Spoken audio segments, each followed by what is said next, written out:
Dewan Pimpinan Cabang PDI Perjuangan Kabupaten Buru resmi membuka pendaftaran calon Bupati dan Wakil Bupati Buru 2024.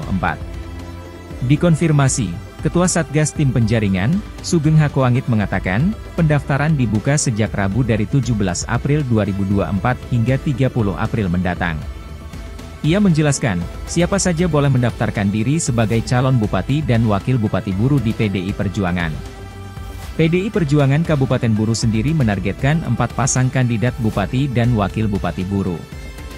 Namun jika hingga tanggal penutupan belum mencukupi, maka pendaftaran diperpanjang. Dan sementara ini, sudah ada yang mendaftar setelah dibuka kemarin.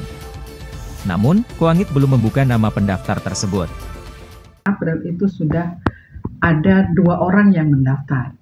Dan insya Allah siang nanti itu sudah mengkonfirm pada kami akan ada 1 lagi dan insya Allah pada jam 16 nanti akan ada lagi.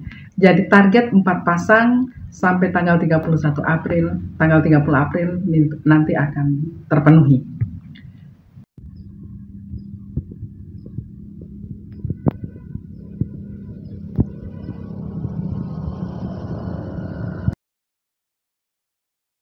Download Tribun X sekarang, menghadirkan lokal menjadi Indonesia.